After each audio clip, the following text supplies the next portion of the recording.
భోజనం చేశాక ఈ పనులు చేయకూడదు. చేశారంటే పేదరికం గ్యారంటీ. హిందూ మతం పురాతన మతాలలో ఒకటి. హిందూ గ్రంథాలు, వాస్తుశాస్త్రంలో ఉదయం లేచినప్పటి నుండి రాత్రి నిద్రపోయే వరకు మనం చేయవలసిన ప్రతిదాని గురించి ప్రస్తావించబడింది. హిందూ గ్రంథాలు ప్రపంచానికి ఎన్నో ఉపదేశాలను అందించాయి. హిందువులు తమ దైనందిన జీవితంలో పాటించే కొన్ని నియమాలను కూడా మత గ్రంథాలు సూచిస్తున్నాయి. ఈ నియమాలు మనం ఉదయం లేచినప్పటి నుండి రాత్రి పడుకునే వరకు చేసే ప్రతి పనికి వర్తిస్తాయి. అయితే కొందరు మాత్రం అలాంటి నిబంధనలు పాటించడం లేదు. ముఖ్యంగా ఇందులో ఆహారానికి సంబంధించిన అనేక నియమాలు ఉన్నాయి. ఈ నియమాలలో కొన్ని మనం తెలియకుండానే ప్రతిరోజు విస్మరిస్తాము. అందుకే చాలా మంది పేదరికంలోకి నెట్టబడుతున్నారని హిందూ మత పండితులు అంటున్నారు. ఆహారం విషయంలో మనం చేయకూడని తప్పుల గురించి ఈ రోజు మనం తెలుసుకుందాం. చాలా మంది తిన్న తర్వాత అదే ప్లేట్లో చేతులు కడుక్కోవడం చూస్తుంటాం.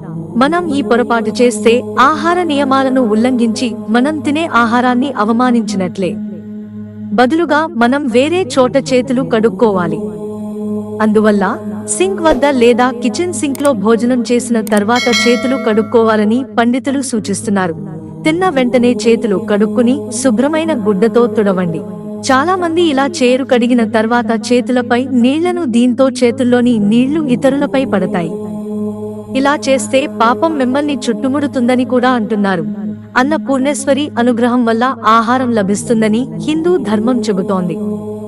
అన్నపూర్ణాదేవి మరెవరో కాదు, మహాలక్ష్మి అవతారం. అయితే తినే ముందు ఒక్కసారి ఆమెను గుర్తుపెట్టుకోండి. అలా తిన్న ఆహారాన్ని ప్లేట్ ఎండబెట్టకుండా వెంటనే కడగాలి. తిన్న తర్వాత చాలా మంది దంతాల మధ్య అంటుకున్న ఆహారాన్ని తొలగించడానికి సూది లేదా టూత్పిక్ ని ఉపయోగిస్తారు. ఇలా చేయడం వల్ల పేదరికం వస్తుంది. నోటిలో అసౌకర్యం ఉంటే నోటిలో నీరు పోస్తారు. ఊదడం, ఉమ్మివేయడం ద్వారా చిక్కుకున్న దుమ్ము బయటకు వస్తుంది. మరికొందరు తినే సమయంలో పక్కకు వంగి ఉంటారు. పేదరికానికి కూడా దారితీస్తుందని పండితులు అంటున్నారు. అలాగే తిన్న తర్వాత నిద్రపోవడం ఆరోగ్యానికి మంచిది కాదని శాస్త్రం చెబుతోంది. కాబట్టి ఈ తప్పులు చేయవద్దు. మిత్రులారా, ఛానల్ సబ్స్క్రైబ్ చేసుకోవడం మర్చిపోకండి. ధన్యవాదాలు.